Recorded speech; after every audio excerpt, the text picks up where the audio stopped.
It's just above freezing and it's sunny today, so this is a great day to fell some trees. So the plan is to fell a few trees at a time, limb them, bug them, chip the treetops, and then repeat.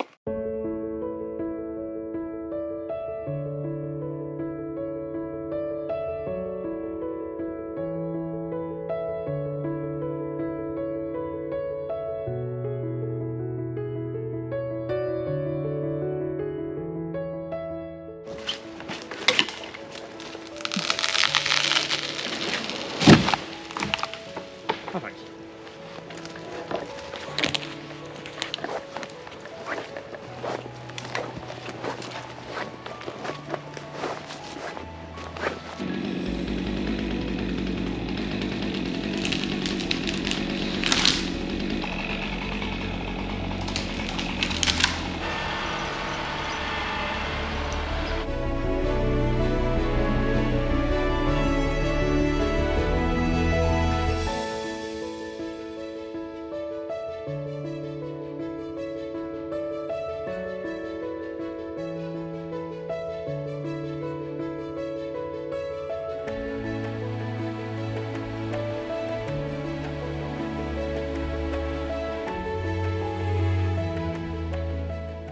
This morning we've brought down 6 more trees. One of them was a birch, not a lot of foliage on that, and then a handful of spruces. One of them was a little larger, still fairly small, and the others were very small though. Next, and then we've limbed all of those. We've chipped them. Our DIY bulk bag support is working really well. We found that you can fill it more than that, but it's kind of a pain to empty the bag if you fill it more than that. So we're kind of filling to that level. Chip has been working really well. I adjusted the red control arm this morning to make it a little bit tighter. That's definitely helping. I may even adjust it a little bit more and tighten it a little bit more, but we'll see how we get on. It seems to be working good for now. We have chipped most of the stuff here. The bag is full, so I'm not going to chip any more. The next trees that are going to come down are spruces. There's a bunch of them in there. There's 1, 2, 3, 4, 5 that we're going to bring down. These are all pretty small spruces, probably nothing here larger than about 8 inches, so they're all fairly small. They do have a decent amount of foliage up at the top. Obviously being spruces, even though it's March, they still have needles on them. So yeah, we're going to fill those and then chip what we can. We'll probably easily fill another bag. So we're going to dump this bag first, bring it back, set the chipper up again, and yeah, get to it. These logs here, this birch, we've got I think some good straight logs that we can get out of this. So I'm going to buck this down into pieces and we're stacking those to one side. The smaller ones that are too small to mill, we have a collection of them here that we'll use for firewood or something. And if we don't use them for that, we'll just throw them through the chipper at a later stage. But there's no point filling the bag with those when we can pretty densely stack them just off to the side now. Because after all, our priority right now is to clear this area. So let's get back to work.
It is 4 o'clock and I think we're done for the day.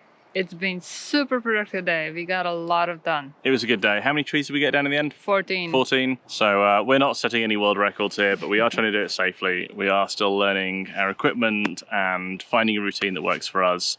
I think what is working is felling a few trees and then getting through the chipper, or the foliage from them, the branches from them. Yeah, I think we're getting a little bit faster with the chipper, and now it takes about half an hour to fill one yard bag of and how many yard bags do we do today? 4, was it? I think so. I think we did 4 yards of wood chipping. So we are accumulating wood chippings at a fairly scary pace right now. And for now, they're all just going in one big pile over there. And we'll deal with those later. But it's nice keeping the site clear. Yes. Compared to particularly when we had the driveway put in, the trees were felled a lot quicker.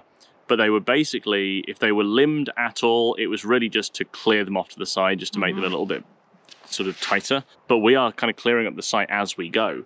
So as we fell a tree, we bucket, limit, chip it, and then we move on to the next set of trees. And so yeah, it's taking us a little bit longer. Yeah. But it's working really well. It's getting pretty exciting. Just behind us, where is it? I've lost it now. Just through there, about 15 feet that way, is actually where our well is going to be.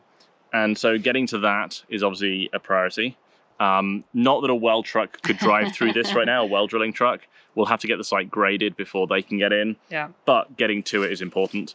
And that is pretty much the most westerly feature of the site that we're kind of unlocking with the tree felling. So the plan here is that tomorrow's weather looks good. We're going to try and carry on with more felling and chipping tomorrow. Over the weekend, the weather is not looking so good, so we will not be working in the rain. We don't want to, and it's not as safe and not as fun. And then hopefully we'll pick it up again next week. But we need to just keep this pace going now, probably for the next month or so. So it's a lot of hard work, but it's so good. Every time we're out here, it smells like Christmas. Oh yeah. Because like chipping that many spruce, and then you have to like wipe the pile down to like knock it down, and it just smells like pure Christmas, which is odd in the middle of March. Yeah. But it's not too bad. It's quite good fun. So for those of you who are worried about us felling a lot of trees, our property, all of it is covered with trees. So if you want to build a house, we need to fell some trees at the house side. The area where you're falling the trees is actually the least healthy part of the forest. It's the forest consultant. The forester that we work with, he explained like how it works, and this area is essentially the spruce trees are too dense. So they are growing well, the soil is good, but they're too dense, so they're not growing any larger. They're not getting enough sunlight, basically. Exactly. But it does mean that they are arrow straight, healthy lumber, and quite dense. Like the growth rings are quite tight. So actually, for us to mill, this is really good lumber. Yeah. But as a forest, it's not that healthy. So the parts we are felling, like Diana says, is kind of like the best part we could fell. It's the least healthy trees. Yes. So, and also we are using all parts of the tree. So we are bucking the fattest ends. Yeah, so and any logs big enough to mill, we're bucking into a size that we can then mill later. The logs that are... And the milled wood we'll use in our house for, furniture or floors or siding or, whatever. Yep. Then the lengths that are too narrow or not worth it to mill. Or too curly or twisted or whatever. So we'll leave some of those for firewood. We're not going to need that much firewood for the house, but, for campfires, maybe eventually build a pizza oven. Yep. For might donate some to some neighbors. Yeah, making maple syrup, things like that. And then the smaller stuff we'll chip, and then that we can make compost out of it. We can put on our trails and just kind of general landscaping. Just use it as mulch just around here as well. Nothing is really leaving the property. Yeah. It's all kind of staying on site, which is kind of cool. There are some areas here as well where we are felling trees, and we're actually going to plant some new trees later. We are pretty close to the boundary of the property here. It's just that wall just there. And part of the site plan that we have worked out with our architects actually has us planting some new trees along here that will give us a slightly denser coverage, I guess, like a slightly denser wall. It's essentially like a privacy screen. Like right now, it's not needed because our neighboring property, the house is kind of way down close to the road. But, you know, just starting those trees young and planting them so that maybe 20, 30, 40 years from now, when the land is more developed, we have mature, dense trees. Yeah. Making privacy wall, but also along the northern wall, kind of that would protect us from the wind somewhat. So another good day of working here in the forest, and this is the first of many, but it's going really well so far. Today is another beautiful sunny day, so today we'll do more of the same, of falling trees and chipping away the slash.